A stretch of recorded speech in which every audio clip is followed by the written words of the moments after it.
Hello. Hello hello. Hello.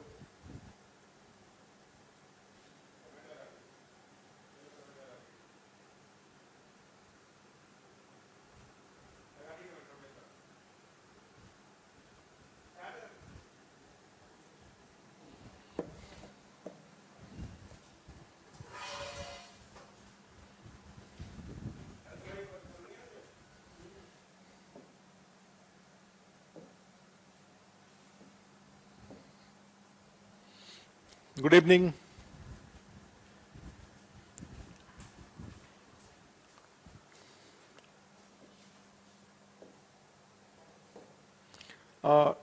एक नया topic note करिए। उद्योग, इंडस्ट्री, ये नया टॉपिक है। और इस नया टॉपिक में एक पार्ट है, इंट्रोडक्शन वाला पार्ट एक है, और उसके बाद औद्योगिक नीति एक इसका परिचय का पार्ट है। दूसरा टॉपिक आपका है औद्योगिक नीति, और उसके बाद एक टॉपिक और है एमएसएमई। एमएसएमई एक टॉपिक है, और फिर एक और टॉपिक हम लोग कर सकते हैं औद्योगिक विकास के लिए उपाय। और ये हम लोग इसके साथ भी इसको जोड़ के कर लेंगे औद्योगिक विकास के। तो एक तो इंट्रोडक्शन वाला पार्ट है, दूसरा इसका ये, तीसरा एमएसएमई का है, और औद्योगिक नीति के साथ ही ये हमारा हो जाएगा। ठीक है। तो एक सेंटेंस इसमें आप नोट करिए। लिखो, औद्योगिक क्रियाएं द्वितीयक क्षेत्र का भाग हैं। औद्योगिक क्रियाएं द्वितीयक क्षेत्र का भाग हैं। औद्योगिक क्रियाएं द्वितीयक क्षेत्र के भाग हैं। सेकेंडरी द्वितीय क्षेत्र के भाग हैं। और उसी में लिखिए, द्वितीय क्षेत्र में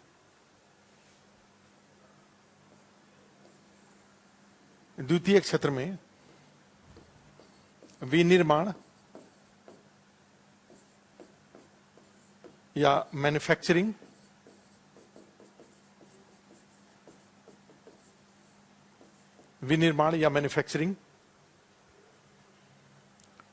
निर्माण या कंस्ट्रक्शन,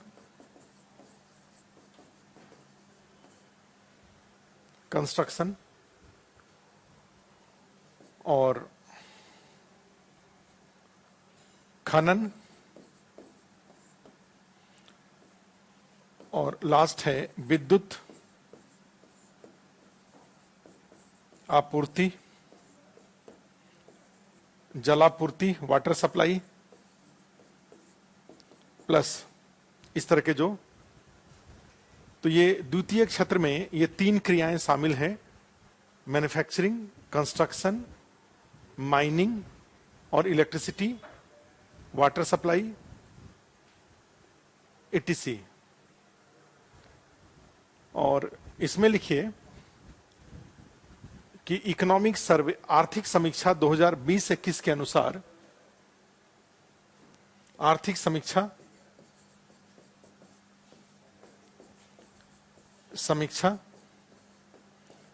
2020-21 के अनुसार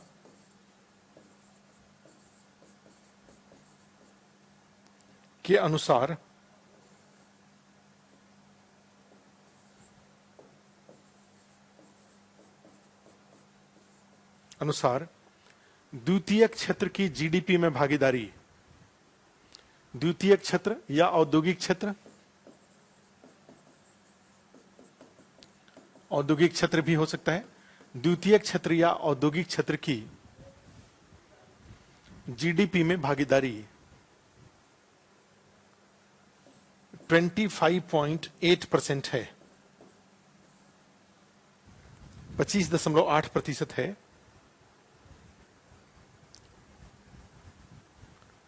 25.8% है।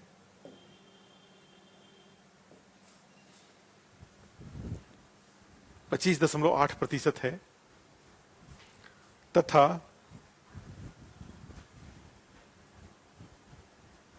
वर्ष 2019-20 तथा वर्ष 2019-20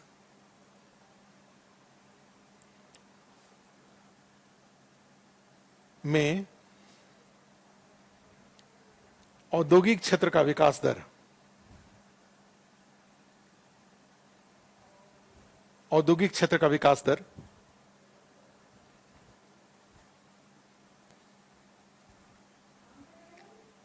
0.9%, 9% एवं 2020-21 में इस क्षेत्र का विकास दर -9.6%, -9.6% रहा है। 9.6% रहा है।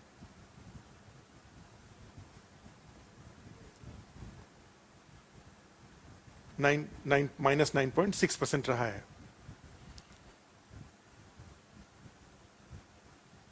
Full stop. देखो, औद्योगिक क्षेत्र में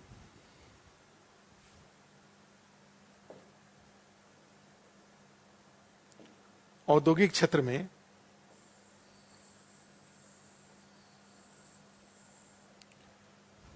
निर्माण को हटाकर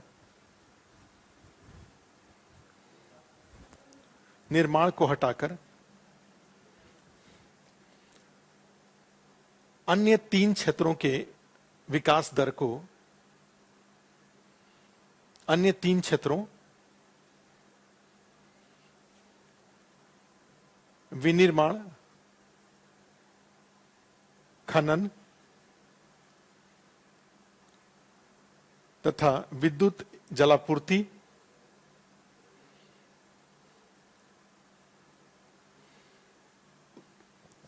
के विकास दर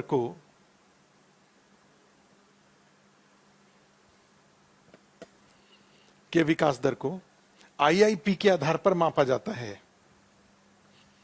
आईआईपी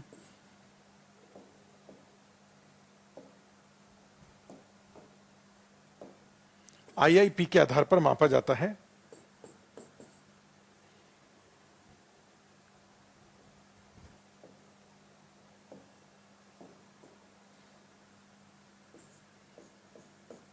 आईआईपी के आधार पर मापा जाता है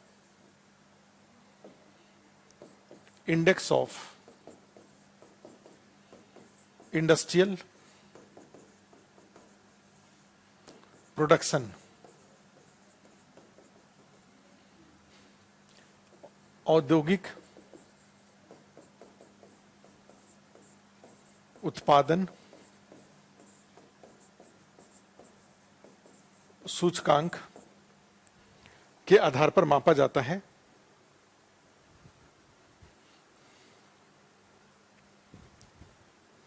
देखो, इसका आधार वर्ष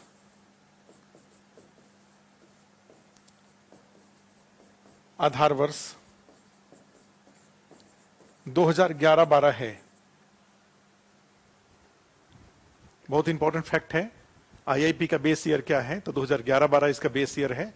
2011-12 में औद्योगिक विकास दर को 100 मान लिया गया और वहां से फिर क्या जो टोटल इंडस्ट्रियल प्रोडक्शन हो रहा है उसके मूल्य में कितने की वृद्धि हो रही है। 1000 रुपए का 2011-12 में 1000 रुपए है और उससे बढ़ के मान लीजिए 1100 रुपया हो गया, इसका मतलब 10% का ग्रोथ हुआ। तो ये सूचकांक भी जो इंडेक्स ऑफ इंडस्ट्रियल प्रोडक्शन है वो भी 100 से 110 हो जाएगा। तो एक साइड से जो औद्योगिक जो बास्केट है उसमें जितने मूल्य की वृद्धि हो रही है उसी प्रोपोर्शन में IIP index of industrial production जिसका 100 है वो बढ़ के 110 हो जाएगा। अगले साल 2012-13 के में 110 के ऊपर देखा जाएगा, फिर अगले साल। तो ये जो 100 है, जिस साल को 100 माना जाता है उसी को आधार वर्ष कहा जाता है। 2011 जहां से खड़े होकर के आप अपनी लंबाई मापते हैं वही आधार होता है। तो उसी तरह से जिस साल के आधार पर अन्य सालों का विकास दर मापा जाता है उसको आधार वर्ष कहा जाता है, और वो 2011-12 है। उसी में एक लाइन लिखिए, उसी में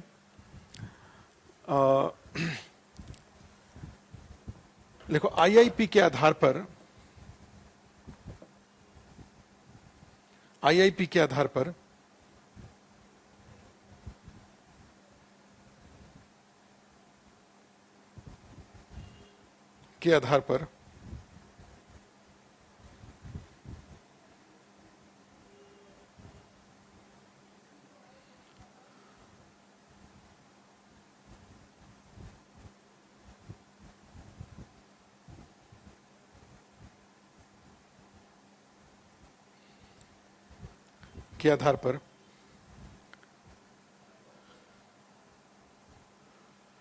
औद्योगिक विकास दर का निर्धारण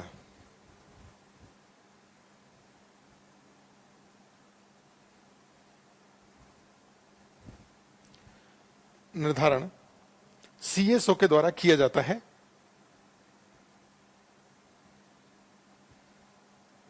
सीएसओ के द्वारा किया जाता है, सेंट्रल स्टैटिस्टिकल ऑर्गेनाइजेशन। अब इसके जगह पे आप जानते हैं सीएसओ की जगह पे क्या हो गया, एनएसओ हो गया है।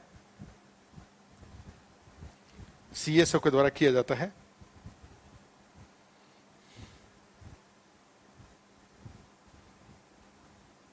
ये भी सीएसओ भी लिख दीजिए और साथ में एनएसओ भी लिख दीजिए। इसका फायदा होगा कि अगर मान लीजिए ऑप्शन में अगर गलती से सीएसओ रहा तो उसको भी आप सही कर लेंगे, दोनों एक साथ नहीं होगा, ठीक है, दोनों एक साथ नहीं होगा। देखो आईआईपी के आधार पर औद्योगिक विकास का निर्धारण सीएसओ, ब्रैकेट में लिख दीजिए एनएसओ, सेंट्रल स्टैटिस्टिकल ऑर्गेनाइजेशन। अच्छा, ऑफिस लिख दीजिए, ऑफिस द्वारा पहले किया जाता था। अब इसके जगह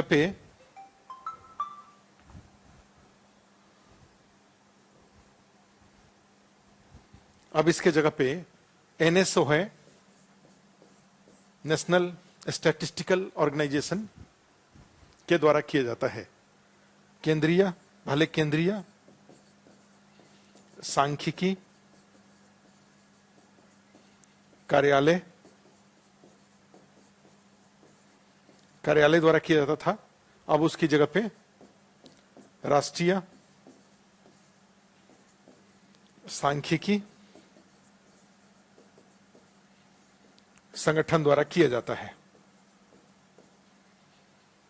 नोट कर लीजिए इसको,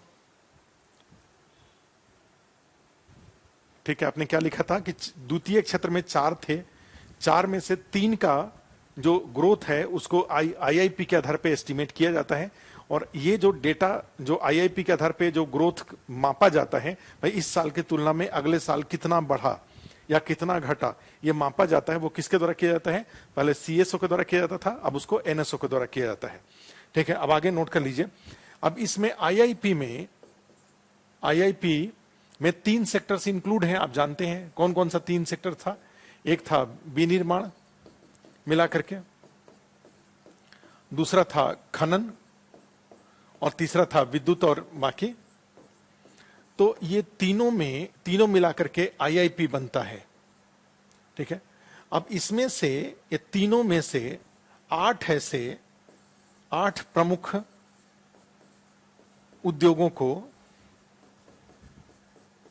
उद्योगों को कोर क्षेत्र कहा जाता है। कोर क्षेत्र, कोर सेक्टर इनको कहा जाता है। माने जैसा नहीं होता है कि आईआईपी में मान लीजिए अगर 100 तरह के उद्योग शामिल हैं जो कि विनिर्माण से, खनन से या विद्युत से जुड़े हुए हैं, उस 100 में से 8 जो सबसे इंपॉर्टेंट हैं, जैसे मोदी जी हैं तो मोदी जी के सबसे इंपॉर्टेंट मंत्रियों में से आप देखते हैं कि जब भी उनको जरूरत होती है तो राजनाथ सिंह को, अमित शाह को, नितिन गडकरी को, इस तरह के लोगों को बुला करके उनसे बात करते हैं वो। तो 8 प्रमुख उद्योगों को कोर क्षेत्र कहा जाता है, कोर सेक्टर कहा जाता है। और फिर ये सारे जितने भी आईआईपी में शामिल ये तीनों क्षेत्रों से जुड़ी हुई जितनी भी औद्योगिक क्रियाएं हैं उनमें से 8 सबसे इंपॉर्टेंट को कोर क्षेत्र कहा जाता है। और उसी में लिख दीजिए कोर क्षेत्र कहा जाता है। तथा आईआईपी में इनकी भागीदारी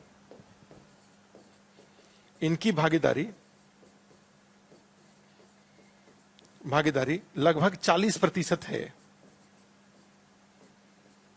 लगभग 40% है। यह 8 की ही भागीदारी लगभग 40% है। ठीक है, 8 की भागीदारी लगभग 40% है। तथा कोर क्षेत्र में सबसे प्रमुख, नोट कर लीजिए, कोर क्षेत्र में सबसे प्रमुख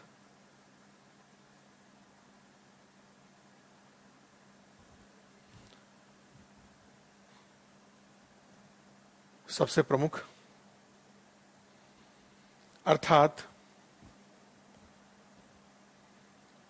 सबसे अधिक भारांश वाले, भागीदारी को एक तरह से भारांश भी कहा जाता है। भारांश मतलब होता है वेटेज। अगर आईआईपी को 100% मान लें, सारे जितने भी आईआईपी में तीनों क्षेत्रों से जुड़े हुए उद्योग शामिल हैं, अगर उनका वजन 100% मान लें तो केवल इन 8 क्षेत्रों का जो शेयर है वो 40% है। अकेले 8 कोर क्षेत्र के जो 8 जो कोर क्षेत्र के उद्योग हैं इनकी भागीदारी अकेले 40% है। तो इसलिए इनको 100% में अकेले 40% 8 की भागीदारी है।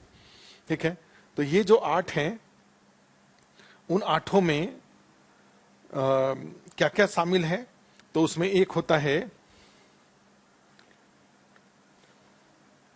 इसमें जो 8 में सब जो शामिल हैं उसमें कोयला, लिख दीजिए 8 का नाम लिख लीजिए। कोयला, विद्युत, कोयला, विद्युत,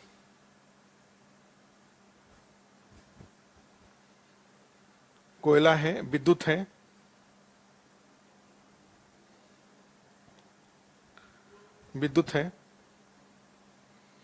और उसके बाद सीमेंट,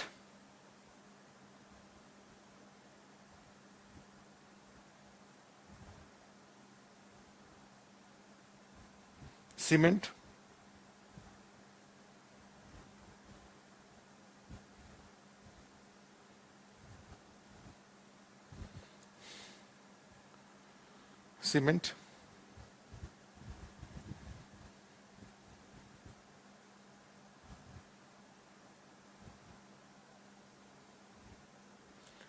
नेक्स्ट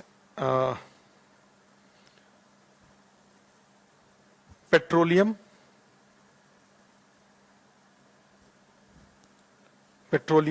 शोधित उत्पाद, पेट्रोलियम शोधित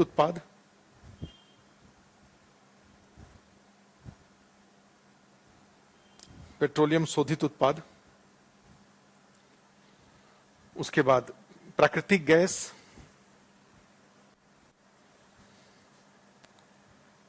कच्चा तेल,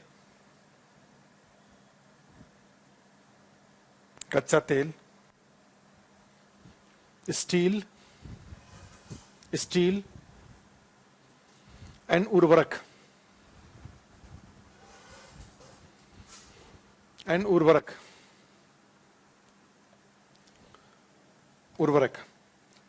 और इसमें लिख दीजिए, ये पीटी के लिए बड़ा इंपॉर्टेंट है। ये 8 का नाम आईएसपीटी के लिए जानना चाहिए कि हमने क्या कहा कि भाई द्वितीय क्षेत्र, जैसे जीडीपी एक साल में किसी देश में जो कुल उत्पादन होता है, टोटल उत्पादन होता है, वो प्राथमिक, द्वितीयक और तृतीयक भागों में बांटा जाता है। प्राथमिक में कृषि है, द्वितीयक में उद्योग है और तृतीयक में सेवा है।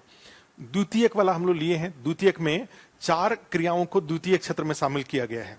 कितना, कौन कौन से, चारों को लिखा। अब ये चारों का जो टोटल जो इस साल का नया उत्पादन है उसमें भागीदारी 25.8% है। इकोनॉमिक सर्वे से ये पता चला कि भाई टोटल जो देश का नया उत्पादन हुआ 2020-21 में, उसमें द्वितीय क्षेत्र की भागीदारी 25.8% है। प्राइमरी क्षेत्र का है, तृतीय क्षेत्र का है। अब ये जो द्वितीय क्षेत्र 25.8% है, तो ये चारों का, द्वितीय क्षेत्र के चारों उसमें शामिल हैं। अब 4 में से, चारों का ग्रोथ हमने लिखवाया आपको। अब 4 में से 3 को केवल निर्माण, जो कंस्ट्रक्शन है, रोड बनना, बिल्डिंग बनना, मकान उकान बनना, उसको कंस्ट्रक्शन बोलते हैं। उसको छोड़ करके बाकी जो 3 सेक्टर हैं उनका जो एनुअल वृद्धि दर है या मंथली वृद्धि दर है, उसको आईआईपी के आधार पर मापा जाता है। ठीक है, और ये जो आईआईपी के आधार पर मापा जाता है, ठीक है, तो उसमें भी और उसके लिए बेस ईयर 2011-12 है और सीएसओ अब एनएसएसओ के द्वारा उसको मापा जाता है। अब इसमें क्या होगा कि वो जो IIP, index of industrial production में शामिल तीनों क्षेत्रों से जुड़े हुए जितने उद्योग थे उसमें से 8 सबसे इंपॉर्टेंट है। ठीक है, और 8 का अकेले वेटेज अराउंड 40% है। ठीक है, और ये जो 40% है आईआईपी में जो उनकी भागीदारी है, तो उनमें हमने 8 का नाम आपको लिखवाया। ठीक है, उर्वरक। अब इन 8 में जो 40%, जिनकी 8 का मिलाकर के 40% है, लेकिन पीटी में क्वेश्चन पूछता है कि इन 8 में भी सबसे ज्यादा वेटेज किसको है।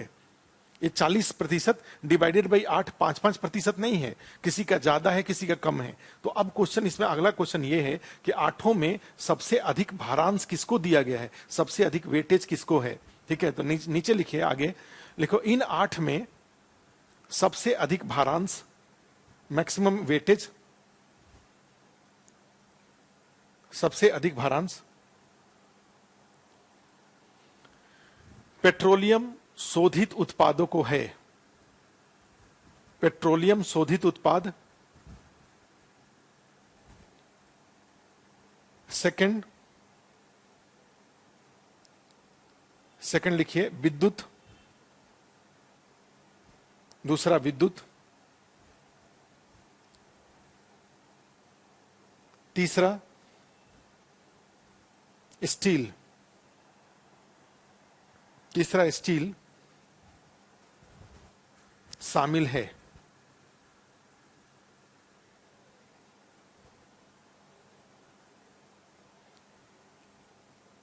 शामिल है।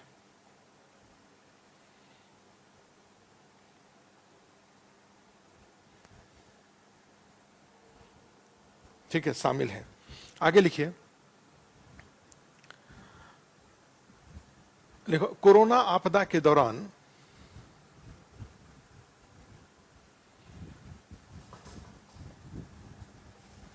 औद्योगिक विकास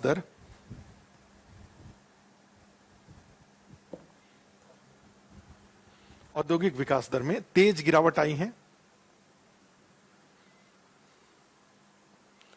तेज गिरावट आई है।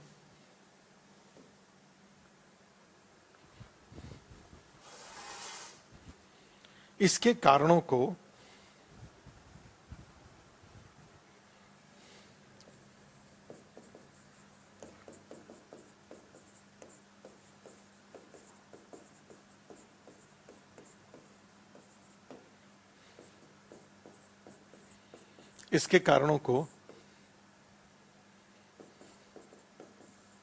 दो भागों में बांटा जा सकता है। The causes of decline of industrial development can be divided in 2 parts. औद्योगिक विकास दर में गिरावट के कारणों को 2 भागों में बांटा जा सकता है। एक आर्थिक कारण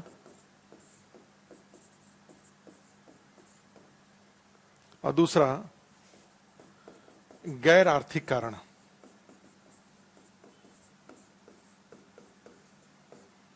आर्थिक कारण और दूसरा गैर आर्थिक कारण, economic causes and non economic causes.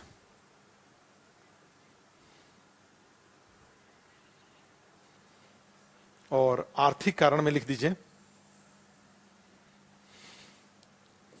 एक औद्योगिक पूंजी की कमी सबसे बड़ा कारण है। माने देश में जो उद्योगपति हैं उनके पास पूंजी ही नहीं है, औद्योगिक पूंजी की कमी। इसी में नेक्स्ट पॉइंट ही बना दीजिए पूंजी के लागत का अधिक होना,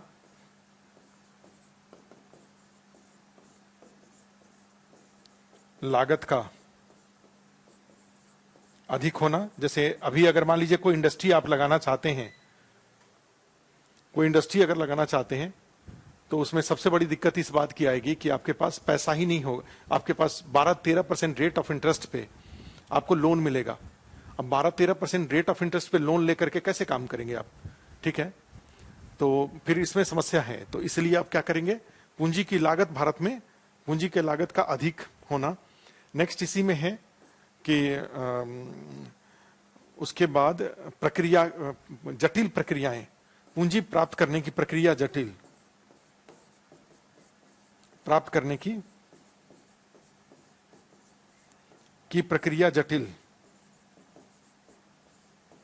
कॉम्प्लेक्स प्रोसीजर, बहुत सारा प्रोसीजर काफी कॉम्प्लेक्स है, तो इस कारण से पूंजी प्राप्त करने की प्रक्रिया जटिल। अमेरिका में जाएंगे तो 2%, 1% पे रेट ऑफ इंटरेस्ट पे लोन मिल जाता है। इंडिया में 12-13% रेट ऑफ इंटरेस्ट पे लोन मिलता है। 1 करोड़ रुपया लेंगे तो 12 लाख रुपया ब्याज देना पड़ेगा इंडस्ट्री को, बैंकों को। तो अब 1 करोड़ रुपया में 12 लाख रुपया ब्याज अगर देना पड़े और उसके ऊपर से कितना, तो इतना बिजनेस, इतना प्रॉफिट कहाँ किसी बिजनेस में होता है कि 12 लाख ब्याज दें और उसके ऊपर से भाई हम भी काम कर रहे हैं तो हमें भी कुछ मिलना चाहिए, तो 12 लाख ऊपर से 25% हो गया और बाकी सारे खर्चे लेकर के। तो it's very difficult for Indian entrepreneur, भारतीय उद्योगपतियों के लिए बहुत दिक्कत है। ये औद्योगिक पूंजी की एक तो कमी है, दूसरा है पूंजी का लागत अधिक है, तीसरा पूंजी प्राप्त करने की प्रक्रिया जटिल है। ठीक है, इसके अलावा जाएंगे तो श्रम कानून से जुड़ी बाध्यताएं, श्रम कानून से जुड़ी जटिलताएं। भारत में सेंट्रल गवर्नमेंट के 100 से ज्यादा श्रम कानून एक उद्योग पे लागू होता है। भारत में सेंट्रल गवर्नमेंट के ही 44 कानून थे, जिसमें 29 को अभी मर्ज करके 4 कोड बनाया गया है। अभी भी भारत सरकार के प्लस राज्यों के अपने श्रम कानून हैं। तो ये श्रम कानून, लेबर लॉज वाले जो हैं, ये जो जटिलताएं हैं, ये उद्योग नहीं चलने देती हैं। उसके बाद और होता है अनुमोदन की जटिल प्रक्रिया, अनुमोदन की जटिल प्रक्रिया, जटिल प्रक्रिया,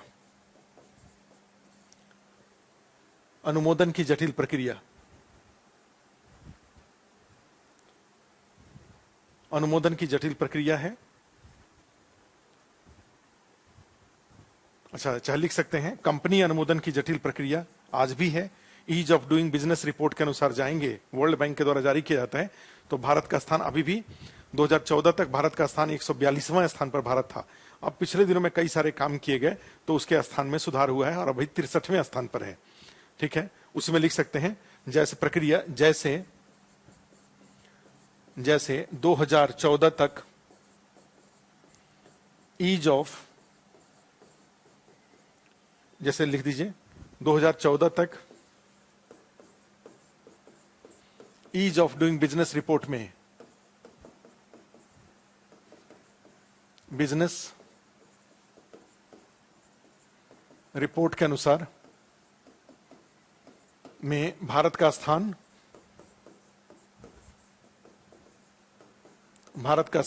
142वां था,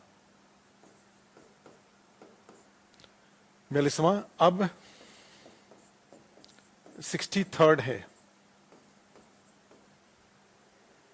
अब 63वां है। 142वां स्थान था। ईज ऑफ डूइंग माने क्या? इसका मतलब हुआ कि कोई उद्योगपति अगर बाहर से, विदेश से भारत में पैसा लगाने आ रहा है तो उसको इतने कॉम्प्लेक्सिटीज झेलने पड़ते थे। जो जहां बैठा था वही उस उद्योगपति का शोषण करना चाहता है, करप्शन में इन्वॉल्व है। कोई एनवायरमेंटल क्लियरेंस नहीं दे रहा है, कोई जमीन का झमेला चल रहा है, कोई माने बहुत तरह के, कहीं पे कोई रोड जाम करके बैठा हुआ है, पता चला कि जो लेबर्स हैं वो लेबर यूनियन बहुत झमेला करता है, तो बहुत तरह की दिक्कतें थी। और उस कारण से बिजली कनेक्शन लेना है तो पता लगा कि 1 महीना 1.5 महीना बिजली कनेक्शन मिल रहा है, पानी का कनेक्शन उसी तरह से, तो बहुत दिक्कत थी इसमें जाएंगे तो और भारत में औद्योगिक विकास में इस तरह की ये समस्याएं, तो श्रम कानून से जुड़ी जटिलताएं होती थी। इनके अलावा जाएंगे तो एक और मांग की कमी, नेक्स्ट कारण में क्या आ जाएगा, मांग की समस्या। अभी जैसे अभी आज ही के अखबार में निकला हुआ है कि जो सबसे बड़ी दिक्कत मांग की समस्या, डिमांड, जो उत्पादन करके रखा हुआ है उसका उत्पादन बिक नहीं रहा है, तो ये भी एक बहुत बड़ी दिक्कत होती है, मांग की समस्या। नेक्स्ट है विदेश अस्वस्थ प्रतिस्पर्धा, कई सारी कंपनियां होती हैं, अस्वस्थ प्रतिस्पर्धा। जैसे आपके सामने एग्जाम्पल है, रिलायंस जियो है, रिलायंस जियो ने एयरटेल और वोडाफोन को नाको दम करा के रखा हुआ है, तो और अगर उससे तो भाई एयरटेल जैसी बड़ी कंपनी है इसलिए रिलायंस जियो के सामने टिक पाई, अदरवाइज तो टिक ही नहीं पाते। जितनी छोटी छोटी कंपनियां थी सब भारत से बंद हो गई, ठीक है। तो ये है अस्वस्थ प्रतिस्पर्धा, अनहेल्दी कंपटीशन। जैसे लिख सकते हैं, जैसे में रिलायंस जियो के कारण आइडिया वोडाफोन बस मरने के कगार पे हैं, की स्थिति कमजोर।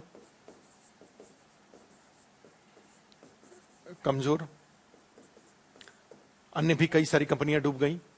इनके अलावा जाएंगे तो सरकारी नीतियों में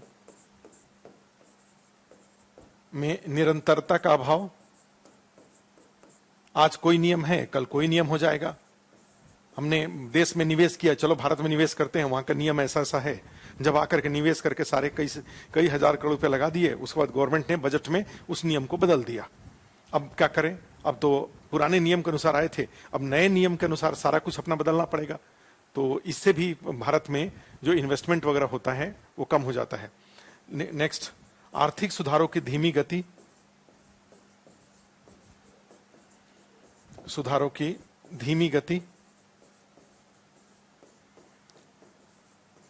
भारत में जैसे चाइना में भी भारत के साथ ही, भारत से थोड़ा पहले, या दक्षिण पूर्व एशियाई देश हैं, इंडोनेशिया, मलेशिया, ये सब भी हमारे साथ आर्थिक सुधार शुरू किए। और 30 साल हो गया, आज भी भारत में जो फॉरेन इन्वेस्टमेंट से जुड़ी हुई कितनी सारी बाधाएं हैं। आज भी भारत में कोई प्राइवेट इन्वेस्टर अगर 5 स्टार होटल कहीं खोलना चाहे तो ऑलमोस्ट इम्पॉसिबल है, इतना ज्यादा सरकार का इंटरफेरेंस है। हर कुछ पार्क खुलेगा कि नहीं खुलेगा ये भी सरकार द्वारा तय किया जाएगा।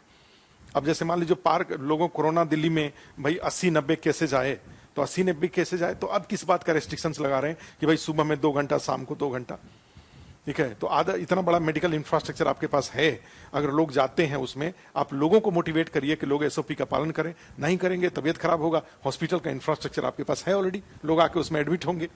लेकिन अब इसके लिए कुछ लोगों के लिए आप क्या करेंगे, पूरे दिल्ली के सारे पार्क को बंद कर देंगे, तो ये तो भाई आप बॉस हैं, आप तो दादागिरी, आप तो कुछ भी कर सकते हैं। अब ये जरूर कोई कहेगा कि अच्छा है खराब है, उसमें नहीं जा रहा हूं, ये बताना ये चाह रहा हूं कि देखो सरकार कितना ज्यादा इंटरफेयर करती है, हर बात में सरकार का इंटरफेरेंस है, कोरोना के दौरान करें या बाकी अदरवाइज, ठीक है। तो सरकार का आर्थिक सुधारों की धीमी गति, ये भी बहुत बड़ा कारण है। सब कुछ माने सरकार अपने हाथ में रखी हुई है और उसको सरकार अपने हाथ से बाहर निकलने नहीं दे रही है, और उसका परिणाम होता है कि प्राइवेट कंपनीज को बहुत परेशानी होती है, बहुत दिक्कत होती है, काम करना उनके लिए मुश्किल हो जाता है। तो आर्थिक सुधारों की धीमी गति। इसके बाद जाएंगे तो एमएसएमई, ये लघु उद्योग होते हैं, एमएसएमई से जुड़ी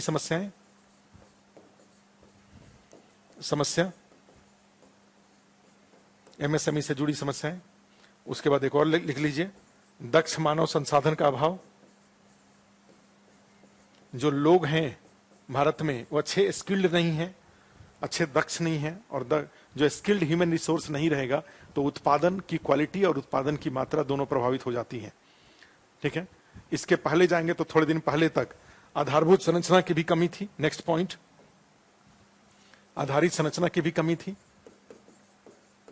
आधारित संरचना, और इसमें आता है रोड, आता है रेलवे का है। रेलवे में मालगाड़ी को कांडला बंदरगाह से मान लीजिए कोई जहाज आया हुआ है, उस पर माल लोड करके, मुंबई बंदरगाह पे जहाज आया हुआ है, माल लोड करके उसको ले जाना है एक्सपोर्ट के लिए, और पता लगे जिस ट्रेन पे वो माल रख के आ रहा है वो ट्रेन कहीं रास्ते में कहीं भटक रही है, पैसेंजर ट्रेन को आगे निकाल रहे हैं, मालगाड़ी को किनारे खड़ा कर दिए, और उस मालगाड़ी पे जो सामान था उसका कोई जहाज इंतजार कर रहा है किसी पोर्ट पे, और उसका अपना रूटीन है, और ये मालगाड़ी भी देश के अंदर ही कहीं कहीं रुकी पड़ी है। तो इससे फिर देश का आर्थिक विकास नहीं हो पाता है। तो ये है आधारित संरचना, जैसे रेलवे का, रोड का या बिजली का। कई राज्यों में बिजली की स्थिति बहुत खराब है, भी तो बहुत महंगा है, 12 रुपए यूनिट, 15 रुपए यूनिट बिजली है, ठीक है। आधारित संरचना की समस्या, नोट कर लीजिए इसको, की समस्या इत्यादि। तो ये तो सारे आर्थिक कारण थे। इन आर्थिक कारणों के से देश में औद्योगिक विकास प्रभावित हुआ था। आधारित संरचना। अब देखिए हमने एक को छोड़ रखा है एक साइड में, उसमें क्या था, गैर आर्थिक कारण, ये छोड़ रखा है। तो अब आ जाइए यहां पे गैर आर्थिक कारण में। गैर आर्थिक कारण माने ऐसे कारण जो कि गैर आर्थिक कारण, इकोनॉमिक नहीं है लेकिन औद्योगिक विकास को प्रभावित करते हैं। और उसमें जाते हैं तो उसमें क्या क्या आ जाता है, एक उसमें हो जाएगा प्रशासनिक भ्रष्टाचार। जो भ्रष्टाचार है ये बहुत बड़ा कारण है, बिना रिश्वत दिए कोई काम नहीं होगा। दूसरा कारण में जाएंगे तो एक पर्यावरणीय अनुमोदन का मामला, अनुमोदन में कठिनाई। भाई सब कुछ कर लेंगे लेकिन कोई वही नहीं देगा, एनवायरमेंटल क्लियरेंस नहीं मिलेगा, और एनवायरमेंटल क्लियरेंस नहीं मिलेगा तो प्रोजेक्ट वहीं पर रह जाएगा। भूमि विवाद ये भी कारण है। लैंड एक्विजिशन, भाई उद्योग लगाना है तो भूमि चाहिए, और वो भूमि फिर उसके साथ भूमि लेने में दिक्कत है, भूमि विवाद है, ठीक है। इसके अलावा जाएंगे तो आर्थिक सुधारों पर राजनीतिक मतभेद,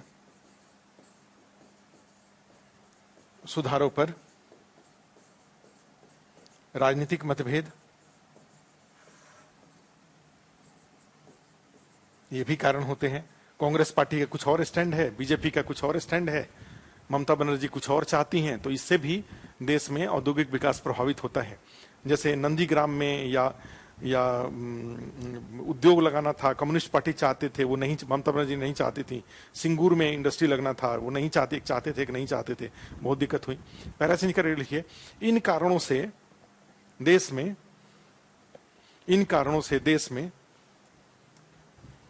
देश में औद्योगिक विकास।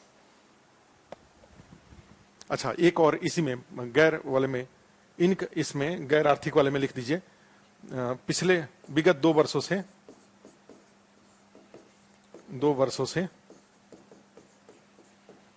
से कोरोना आपदा, गैर आर्थिक वाले में लिखना है, कोरोना आपदा तथा इसके कारण लगे प्रतिबंध,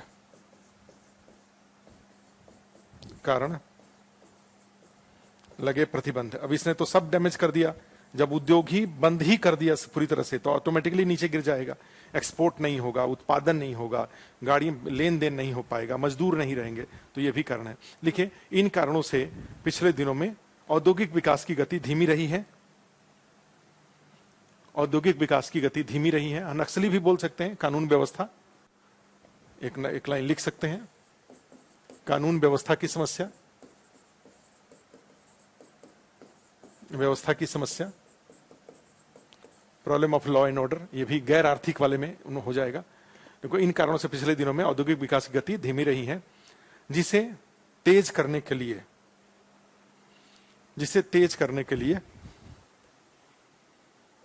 सरकार द्वारा उपाय किए जा रहे हैं।